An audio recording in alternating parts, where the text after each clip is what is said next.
Hello friends, welcome to the movie updates Telugu.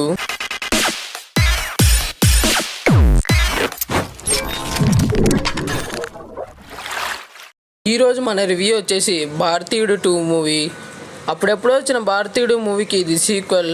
ఈ మూవీని శంకర్ గారి దర్శకత్వంలో కమల్ హాసన్ గారి హీరోగా అయితే చేశారు మామ. ఈ మూవీని కొంతమంది మూవీ చూడకుండానే నెగిటివ్ బాగా పెంచేస్తున్నారు, మూవీ బాగలేదని అని రివ్యూస్ అయితే చేస్తున్నారు మామ. ఆ రివ్యూస్ అయితే ఏమీ నమ్మబాకండి. మూవీ అయితే పర్లేదు, అంత బ్యాడ్గా అయితే లేదు మామ. మూవీ అయితే చూసేయచ్చు. మూవీలో ప్లస్ పాయింట్స్ వచ్చేసి కమల్ హాసన్ గారి యాక్టింగ్ కానీ, శంకర్ గారి విజువల్స్ కానీ, అలాగే సిద్ధార్థ్ అనే యాక్టింగ్, అలా కొంతమంది యాక్టర్స్ యాక్టింగ్ చాలా బాగుంది. అలాగే మూవీ స్టోరీ కూడా చాలా బాగుంది. మూవీలో నెగిటివ్ విషయానికి వస్తే అనిరుద్ధ్ మ్యూజిక్ అయితే బాగలేదు మామ. అలాగే సాంగ్స్ కూడా అంత బాగా అనిపించలేదు. అలాగే కమల్ హాసన్ గారి గెటప్ అయితే అంత సెట్ అవ్వలేదని చెప్పొచ్చు. అలాగే పాత సేనాపతి క్యారెక్టర్ని అయితే మనం చాలా బాగా మిస్ అవుతాము ఈ మూవీలో. అలాగే ఈ మూవీ చివరిలో పార్ట్ 3కి సంబంధించిన టీజర్ అయితే వేశారు మామ. ఆ టీజర్ కూడా చాలా బాగుంది.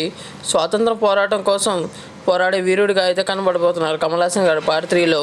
ఆ టీజర్లో కాజల్ గారు కూడా ఉన్నారు. మరి భారతీయుడు పార్ట్ 3 ఏ రేంజ్లో ఉంటుందో వేచి చూడాల్సిందే మామ. ఈ మూవీకి నేను ఇచ్చే రేటింగ్ 5కి 2.9. మీరు ఈ మూవీ చూస్తే మీరు ఎంత రేటింగ్ ఇస్తారో కామెంట్ చేసి చెప్పండి మా బ్రోస్. అలాగే శంకర్ గారి మార్క్ మూవీ మనం గేమ్ చేంజర్ నుంచే చూడొచ్చు అనుకుంటా. మరి గేమ్ చేంజర్ ఏ రేంజ్లో ఉంటుందో వేచి చూడాల్సిందే.